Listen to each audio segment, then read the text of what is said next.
جب آپ کہ نبی کے خلاف فلمیں بن جائیں، ڈرامے بن جائیں، سرکاری سطح پر اس کا اعلان کر دیا جائے، عوام تو عوام رہی، حکومت اتنی بے غیرت ہو جائے کہ زبان سے لفظ بھی نہ نکلے، اور وہ جو چھوٹا طبقہ باہر نکلے، ٹھیک ہے جی، چھوٹے طبقے کی جھلک انہوں نے 21 نومبر کو مینار پاکستان میں دیکھ لی ہے، جس کو چھوٹا طبقہ کہتے ہیں، یہ چھوٹا طبقہ باہر نکلے حضور کی دین کے لیے، حضور کی ناموس کے لیے،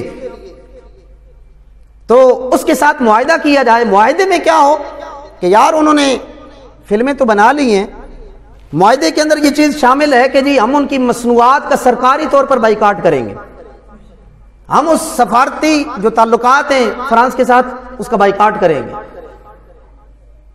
یہ چیزیں لکھی ہوئی ہیں، طے ہیں، بعد میں کہیں جی اس کی کوئی وقت نہیں ہے، ہم اس کو پارلیمنٹ میں لے کر جائیں گے۔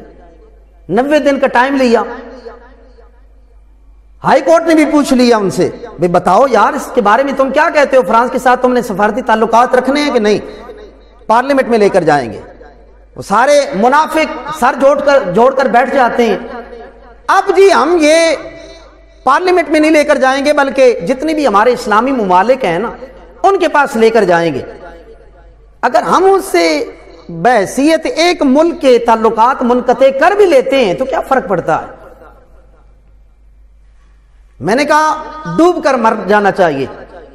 جب منگتوں والا کشکول لے کر نکلتے ہو تو کیا کسی اسلامی ملک سے پوچھا ہے کہ یار ہم جو منگتے ہیں منگول بنے ہیں تو تم ہمیں اجازت دیتے ہو کہ ہم فلاں فلاں کے پاس جائیں؟ نہیں نہیں، منگول جو ٹھہرے، منگتے جو ٹھہرے، کسی کے پاس تم نہیں گئے۔ وہ کرنل جوزف امریکی خنزیر کے جس نے اسلام آباد کی سڑک پر نہتے 3 شہریوں کو جو ہے وہ قتل کیا تھا، جب اس کو چھوڑنے کی بات آتی ہے تو کسی ملک سے پوچھا تھا تم نے؟ ریمنڈ ڈیوس جس نے لاہور کے اندر 2 نہتے شہریوں کو روم ڈالا تھا، قتل کر دیا تھا، جب اس خنزیر کی آزادی اور رہائی کی بات آتی ہے تو کسی اسلامی ملک سے پوچھا تھا تم نے کہ ہم اس کو رہا کرنا چاہتے ہیں؟ وہ بھارتی پائلٹ آیا تھا ابھی نندن، جس کو چائے پلا کر انہوں نے واپس بھیج دیا تھا، جب اس کی رہائی کی بات آئی تھی تو کیا کسی اسلامی ملک سے پوچھا تھا کہ ہم اس کو رہا کرنا چاہتے ہیں؟ نہیں نہیں، تم نے نہیں پوچھا۔ لیکن حضور کی عزت کی بات آئی، تم نے چھوٹے طبقے کے ساتھ معاہدہ بھی کیا، اور آج تم کہتے ہو کہ ہم اسلامی ممالک سے پوچھیں گے۔ تو یاد رکھو اللہ کی لاٹھی بے آواز ہے۔ یہاں تو بڑے بڑے قارون آئے، بڑے بڑے فرعون آئے، ان کا نام و نشان تک مٹ گیا، اور تم کس کھیت کی مولی ہو؟ 5 سال کے لیے آئے ہو نا، 3 گزر گئے ہیں، 2 رہتے ہیں، کر لو جبر و تشدد۔ لیکن اللہ کی لاٹھی ہے جب وہ برستی ہے نا، ان بطش ربک لشدید، اللہ کا قرآن کہتا ہے کہ جب میں پکڑنے پر آؤں نا تو پھر میں اس کی نمازیں بھی نہیں دیکھتا، اس کے روزے بھی نہیں دیکھتا، میں یہ نہیں دیکھتا کہ وہ ریاست مدینہ کا دعویدار ہے۔ وہ چھوٹے طبقے کے ساتھ معاہدہ کر کے پھر اس سے حکم عدولی کرتا ہے۔ اللہ کا قرآن کہتا ہے وَأُوفُوا بِالْعَهْدِ إِنَّ الْعَهْدَ كَانَ مَسْئُولًا، معاہدہ کرتے ہو تو پھر اس کو پورا کرو، کل قیامت کے دن پوچھا جائے گا۔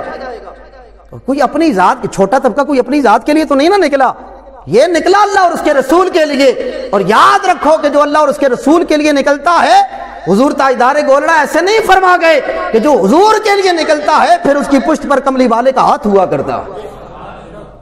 اس لیے تو ہم آپ کو کہتے ہیں کہ کل تک یہ چھوٹا طبقہ تھا، تمہارا جبر و تشدد سہتا رہا، آج بھی ہم تمہیں کہتے ہیں ان دیوانوں کو، ان مجذوبوں کو اس بات پر مت ابھارو کہ پھر ان کے ہاتھ ہوں تمہارے گریبان ہوں۔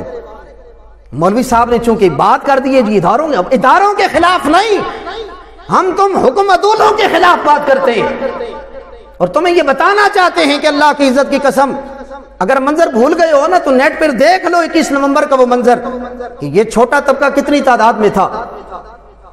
تم ہمیں کہتے ہو کہ یہ دہشت گرد ہیں، یہ تخریب کار ہیں۔ میں نے پہلے بھی کہا تھا اللہ کی عزت کی قسم جماعت اہل سنت یہ واحد جماعت ہے کہ جو انتہائی پرامن ہے۔ وہ 60 لاکھ کا مجمع لیاقت باغ میں ہو یا 2.25 کروڑ کا مجمع لاہور کی سرزمین مینار پاکستان کے گراؤنڈ میں ہو، ایک پتہ بھی نہیں توڑا، اس لیے کہ یہ ملک ہمارا ہے، یہ ادارے ہمارے ہیں۔ لیکن ہم تمہیں یہ بتانا چاہتے ہیں کہ 5 سال فرعون بن کر حضور کی عزت پر حملے ہوں اور تم اتنا نہ کر سکو کہ فرانسیسی سفیر کو یہاں سے نکالو۔